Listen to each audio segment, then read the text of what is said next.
নমস্কার বন্ধুরা, আমি ভাস্কর। আপনারা দেখছেন গ্রিন লাইফ পক্ষ থেকে সবাইকে স্বাগত। তো বন্ধুরা, আজকের একটি গুরুত্বপূর্ণ ভিডিও নিয়ে চলে এসেছি। তো আপনারা সঙ্গে থাকুন, দেখতে থাকুন।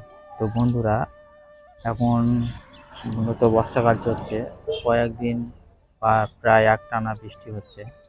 তো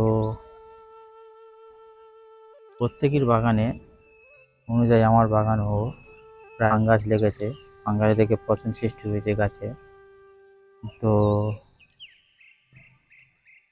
বন্ধুরা, ভালো করে দেখুন, এই যে জায়গাটি ফাঙ্গাস লেগেছে। তো ফাঙ্গাস লাগলে আমরা কি করব? তো কোনো ভয় পাওয়ার কোনো কারণ নেই। ফাঙ্গাস লাগলে আমরা যতটা সম্ভব চেষ্টা করব তাড়াতাড়ি যে জায়গাটি ফাঙ্গাস লেগেছে এই জায়গাটি কেটে পরিষ্কার করে দেওয়া এবং ফাঙ্গিসাইড লাগিয়ে দেওয়া। তো বন্ধুরা দেখুন, এই একটি গাছ, এই গাছে আমার একটি ফল আছে এবং সেই সঙ্গে অতিরিক্ত বৃষ্টির ফলে এই ফাঙ্গাসটি লেগেছে। তো এই ফাঙ্গাস জনিত রোগটি প্রায় বর্ষাকালেই চোখে পড়ে এবং শীতের সময়ও কিছু কিছু সময় দেখা যায় যখন অতিরিক্ত কুয়াশা হয়। তো সে কারণে এই ফাঙ্গাসটা এই গাছের মূলত মেন রোগ যেটি আমরা লক্ষ্য করি এই ফাঙ্গাসের রোগটা। তাছাড়া অন্যান্য রোগ প্রায় কিছুই নেই। এর প্রধান রোগ হচ্ছে ফাঙ্গাস।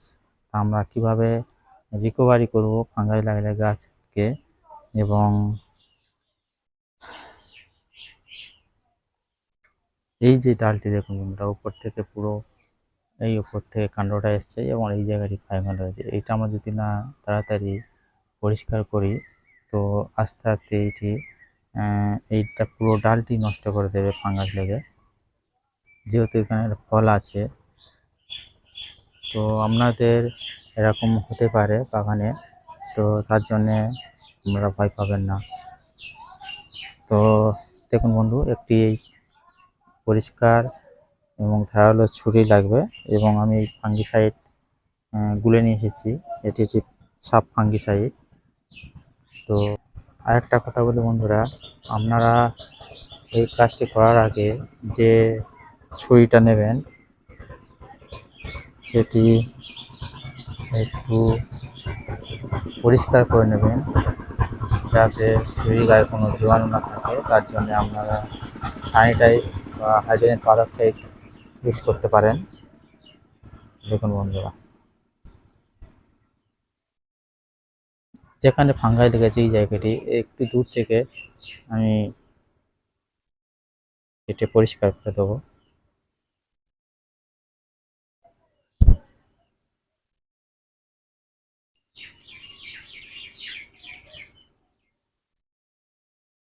সুন্দর করে কেটে এইভাবে আপনারা কেটে দেবেন সুন্দর করে, যাতে ফাঙ্গাসটা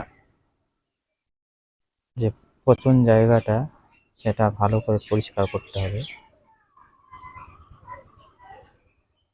কারণ যদি ভালো করে পরিষ্কার না করেন তাহলে এই জায়গা থেকে আবার পচন সৃষ্টি হবে।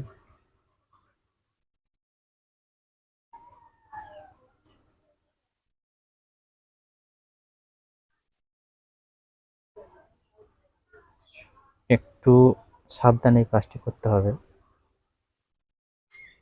বন্ধুরা।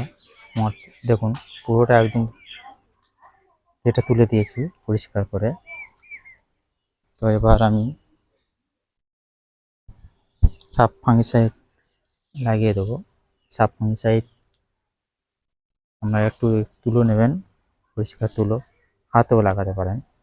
তো তুলোটা নিলে ভালো লাগাতে সুবিধা হবে, যার জন্যে। তো বন্ধুরা, আমি সাপ ফাঙ্গিসাইড নিয়েছি। তো ফাঙ্গিসাইড একটু জলে গুলে লাগাবেন। পুরো ফাঙ্গিসাইড দেওয়া উচিত নয়। দিলে কি হবে, এই জায়গাটা ভালো করে লাগবে আবার লাগবে না, সেই জন্যে একটু ভালো করে গুলে লাগালে গাছটি ভালো হয়। দেখুন বন্ধুরা, আমার কাজটি কমপ্লিট। তো আপনাদেরও এরকম কারোর কারোর বাগানে লাগতে পারে। তো আপনারা ভাবছেন কী করব, ভয়ে হতাশ হয়ে যান, কোনো ভয় পাবেন না বন্ধুরা। এইভাবে আপনারা পরিষ্কার করে কেটে ফাঙ্গিসাইড লাগিয়ে দেবেন, আশা করি এতে সমস্যার সমাধান হবে। তো যেহেতু এখন ফ্রুট সিজন, তো এখন বর্ষাকালও প্রচুর বৃষ্টি হচ্ছে, এটা মূলত ওই গাছে গোড়ায় জল জমলে কিংবা অতিরিক্ত বৃষ্টিপাতের জন্য এই রোগটি আসে।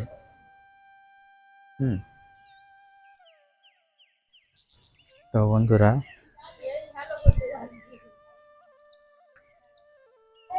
এটি আমার প্রায় 1 বছরই গাছ, 1 বছর 5-6 মাসের গাছ। তো এটা আমার দ্বিতীয়বার এই ফল এসছে। দেখুন বন্ধুরা, নতুন কুঁড়িও এসছে, একটু দেখ, একটি দেখুন না কুঁড়ি এসছে, দেখুন বন্ধুরা, একটি ডালে 1 2 3 4 5 5টি কুঁড়ি এসছে, আবার এদিকেও এসছে একটি, এটা একটি এসছে, একটি ডালে একটি দুটি, একটা ওপারে দুটো, এবং অন্য ওই পাড়টা দেখাও, একটা ডালে 4টে। এরকম আমার কাছে প্রচুর কুঁড়ি এসছে এবং কিছু ফলও ধরে আছে,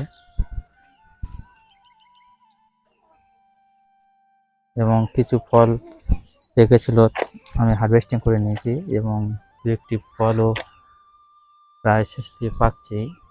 এই একটা বেঁধে রেখেছি, কারণ এটি যাতে পোকামাকড় নষ্ট না করে দেয়। এবং কাঁচা ফল কিছু গাছে আছে এবং কিছু নতুন কুঁড়ি এসছে।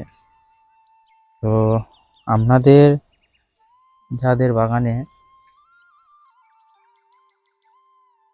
এই প্রবলেমটা আসবে বন্ধুরা, আমি বলছি যত সম্ভব তাড়াতাড়ি আপনারা পারবেন এই কাজটি করে দেবেন, তাতে আমাদের সমস্যা সমাধান হবে। এবং আশা করা যায় যে গাছ ঠিক থাকবে এবং কোনো সমস্যা হবে না। তো অনেকে কী করেন যে এখানে ফাঙ্গাস লেগেছে পুরো ডালটা এখানে, এটা করবেন না বন্ধুরা। যাতে যদি একটি গাছ নতুন যারা লাগিয়েছেন সবে একটি বা দুটি ডাল বেরিয়েছে, তো এই প্রবলেমটা যদি হয় আপনাদের কেটে দেন, গাছটি টোটালি নষ্ট হয়ে যাবে। তো যার জন্যে যেইটুকু জায়গা লাগবে ওইটুকু জায়গায় কেটে দিয়ে সব ফাঙ্গিসাইড লাগিয়ে দিন, বা যে কোনো ফাঙ্গিসাইড কন্ট্যাক্ট ফাঙ্গিসাইড আমরা লাগিয়ে দেবেন, তাতেই হবে। তো বন্ধুরা, এই ছিল আজকের ভিডিও। যদি ভালো লাগে সবাই লাইক শেয়ার কমেন্ট করবেন এবং চ্যানেলটা সাবস্ক্রাইব করে পাশে থাকবেন। সবাই ভালো থাকবেন, নমস্কার।